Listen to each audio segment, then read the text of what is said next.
Catus, Maximus here.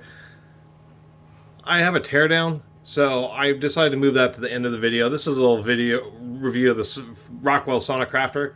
I got this for $8. It has like a couple hours of runtime, but it had like a cord that a dog chewed up. So I got it for cheap with basically a missing power cord, replace that. And besides the early issues of standardization with the mounting, Rockwell seems to have, they include a multi-point piece now, and most of the blades are universal, so it's not as big of a deal. Overall, I still really like the corded Makita one. It's really pretty darn nice, but this Rockwell really isn't bad. You'll see in the teardown, it's actually all ball and needle bearing construction, so all rolling bearings, pretty decent variable speed. Power cord's difficult to replace, that's the worst thing, but it has a really proper and very rigid drive mechanism. Some of them, I've had some old Bosches that had plastic parts in them, and they were just terrible. They were absolutely terrible because those parts would wear out, and so whenever you put load on the blade, it would actually stop moving. On this one,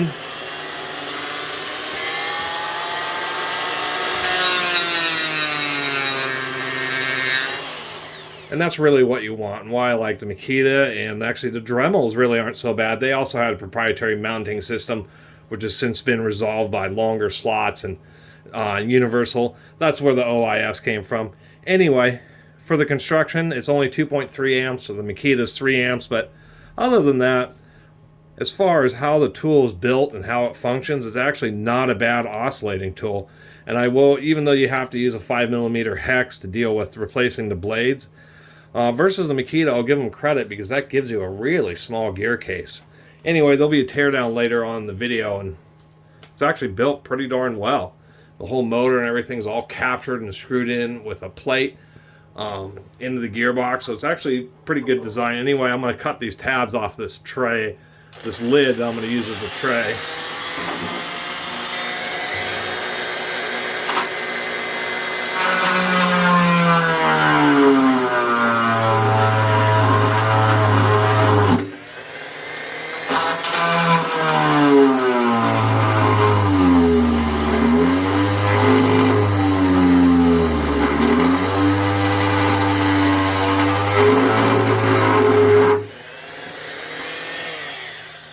Anyway, that's kind of the nice thing about these tools, is specifically for like kind of oddball cuts like this, or when you need to be very flush. You can't do it with any other tool. There's no other tool that you can get right against the surface and just have a totally flush cut and have a lot of control when you're having to do it by hand like this. I think I'll give it just a little bit more power here.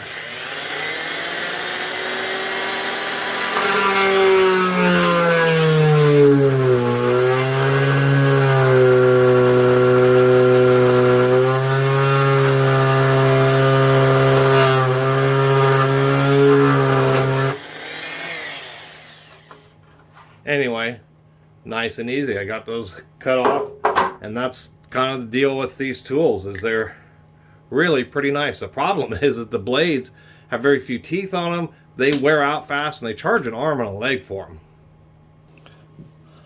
But as far as in the world of oscillating tools, to tell you the truth, the Rockwell SoniCrafter really isn't that bad of a tool. It's actually pretty heavy, has pretty good construction, auto stop brushes, and just the whole head and drive mechanism in it.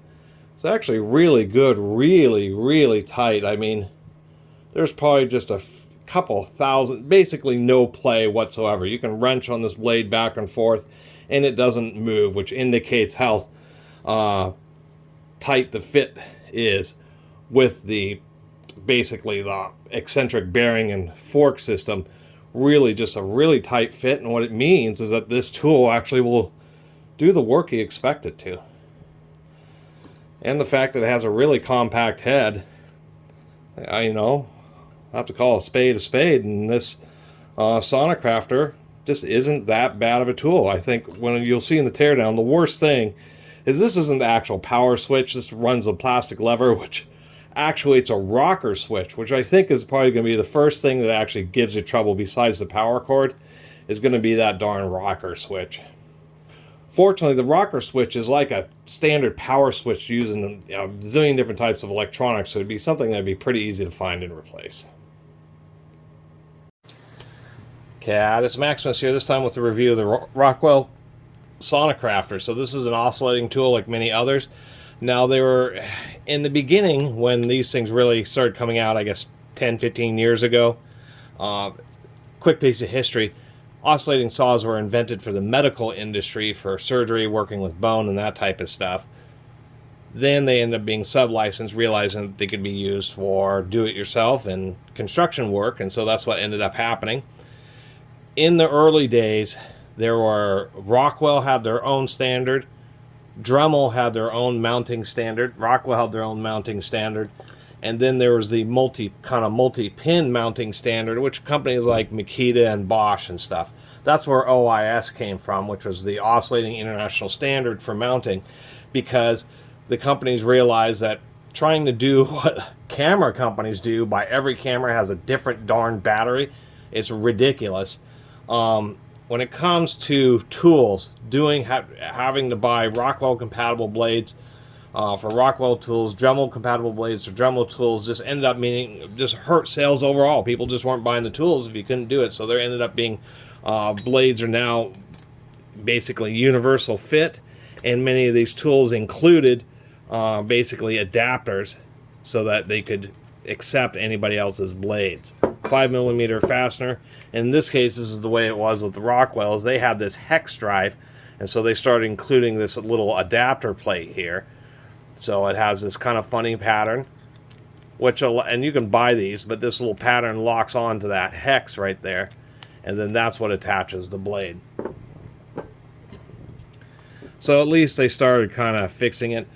The thing I'll mention about some of these oscillating tools is stay away from early Bosch ones. They had some plastic internals which would wear out very quickly, and so the blade, since you put any resistance on it, would stop oscillating. The big deal about these oscillating tools is they don't have very much movement. That means the whole drive mechanism has to be very rigid to ensure that it doesn't wear out, and so that the power that you're delivering actually gets transmitted into side-to-side motion. And that's how these work. They're like a vibratory tool. It's just the fact that the blade moves a tiny amount. They can be much safer in many situations. They also allow you to plunge and just do a real straight cut, and they allow you to do cuts that are super flush. Like if you're installing flooring, you can put the flooring right up against some baseboard, and then you can do a cut right along the baseboard, and the gap between the flooring and the baseboard will be the thickness of the blade. It's basically something you can't do with any other kind of tool. And they're super handy in many situations. Also, because the blade is not a spinning blade and just going back and forth a little bit, they generate a lot less dust. One of my favorite ones is the Makita, just because it's really well built, really heavy duty, 3-amp motor. But this Rockwell actually seems not too bad, 2.3 amps. The cord was totally torn up, so I'm going to end up swapping out the cord in this video. So I kind of will do it in the reverse here, where I'm going to do the teardown. And then we'll see how it cuts, which with a pretty standard blade that actually still has pretty good teeth on it. Unfortunately, to replace this power cord, we have to totally tear it down because of the gearbox. The gearbox is metal. I will say that the Dremel brand ones, so what they ended up doing is this type of situation, even Rockwell, where they started making these blades. They had wide slots and various shapes in the center, so the blades... So people who have older tools can still can go buy universal compatible blades, which are pretty much what's sold everywhere at Harbor Freight and stuff, and be able to mount them to their older tools. And of course, newer tools will work just with those blades as well. So after realizing their error, trying to have for each manufacturer to have a proprietary drive system for these blades, they ended up remedying that situation. Take this apart here. Shouldn't be too bad. We just got 4 Phillips head screws in the front. The Rockwell, I will mention, is if we look at the fan here, there's some big chunks in the fan on that side, but there isn't on that side. They're actually using the fan itself to counterbalance the oscillating mechanism to help reduce vibration. That was always kind of the shame about the Rockwells when they came out, was the fact that they were actually reasonably well-built tools, they just... Come on now, I don't want the brushes to pop out. Okay, so many of these kind of tools, the gearbox actually goes over a lip on the case. In this tool, it doesn't. I can just remove those gearbox screws and remove these 4 screws. I was confused still. It's just the back half of this that actually is what comes apart if it will cooperate here. It's a little stuck on the back side. There we go. That was pretty tight in there. And that makes it a bit more of a hassle because the power cord's actually plugged in via these connectors, so I don't have to figure something out. There's barely any space in there. Oddly enough, the power switch is actually just activating just a regular old rocker switch. Kind of interesting there. And then this is going to be our variable speed control board. There's a power transistor. And of course this one has had, I mean, the commutator's still shiny. This had barely any use on it. And another interesting design choice here, which I've never seen before. Usually this use tabs, but I was wondering, what the heck is that little metal spring bracket on the end of the brush holder?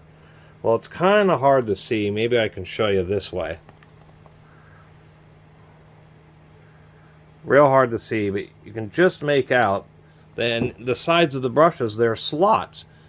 So what this is, this little clip is just 2 little fingers that go into the side that sit into the slots in the brush, so that the brushes will stop advancing when they're worn out, so that they don't totally grind away, and so the spring itself doesn't hit the commutator. It's actually kind of an interesting and smart design, to tell you the truth. Many companies do that, but usually it's just a slot that goes up the brush, and then they just bend over a little tab in the brush guide. But in this one, they actually have a separate little bit there. And here's something. So I decided to pull out the motor and notice, oh no, it may have a sleeve bearing in the back. But actually, and I don't know if you can see this. I don't know if the camera will focus. Way down in there. I wonder if you can see. I don't know if there's any way I can really get you to see, but it's actually a needle bearing back there. Very rare that you'll find a needle bearing in use on a motor like this. If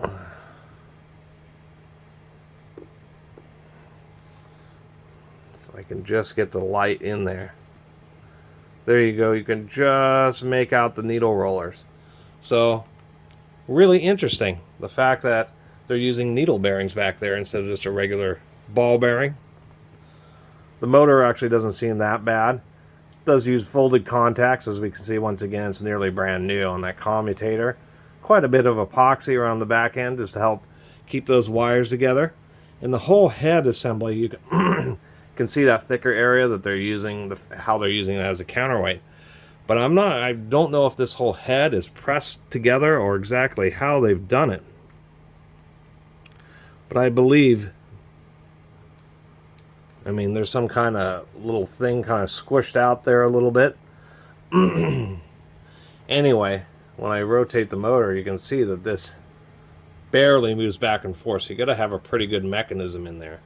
But it's just surprising that it appears to be a press-fit assembly. It is in press-fit. It's kind of the adventure. They're real tricky. There's one between 2 of the blades of the fan. One spot, there's this little gap. And that little gap just barely gives you access to these screws that are around the periphery of the gear case. And that's how you take this apart. I'll have to say I'm surprised. So it's all ball and needle bearing construction. I can tell by how tight the spindle piece is still that there's a ball bearing in there. We already know that there's a needle bearing on the back of the motor. Ball bearing on the front, a second ball bearing for the actuation, which is exactly what you want, even though the bearing, well, actually in a tool like this it does spin quite a bit, but it's not using molybdenum, but it is using red grease, which is indicating a synthetic grease. And we can see an O-ring in there, so it actually attempts to keep it sealed in there. So as far as I can tell, the spindle portion is going to be press fit into this aluminum housing. just surprised to see that it's O-ring sealed, red grease, and all ball and needle bearing construction. And so all this plate is doing is just holding against the back side of the outer rim of this bearing, forcing this help into the metal gear case, and making sure that the motor doesn't want to get pushed backwards too much, and keeping it in the appropriate position. And I wonder if we can see, maybe if I put something flat against this. Interestingly enough, if we look at this bearing here, there you can just see the gap. It's not straight walled. This bearing here actually has a slightly arced or curved outer surface. And the reason they're doing that is because it's actuating against some forks. So the forks are going this way, and then they're going this way, and this back and forth. So there needs to be a slight curve to accommodate for that. So I'll have to say, I'm surprised about how much grease that they have in there, because there's no gears. I mean, that's one of the things about an oscillating tool, is it has no gears. It's just that bearing actuating against that fork, and having all that grease in there. I mean, those bearings ought to last for the life of the tool, until you replace the brushes 2 or 3 times and the commutators is totally destroyed. Another interesting design choice is there's this little rubber grommet right here, which is just an isolator that makes sure that these two contacts can't ever come together and touch, which is just, it's kind of interesting. I mean, really, the way that they're already insulated and they're stuck on stakes, it's not really a big deal. And see, that little insulator or separator sits on a little post there, but it's an interesting design addition. To tell you the truth, as far as, I mean, I don't know how good this electronic board is for the variable speed. It does have a good detent.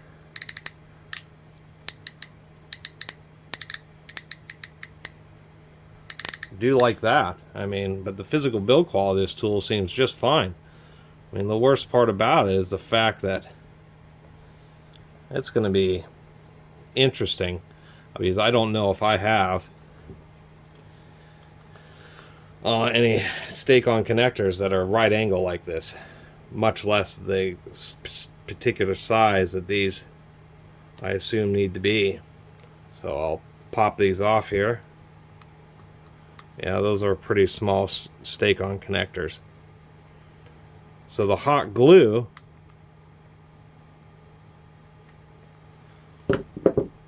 that's kind of funny.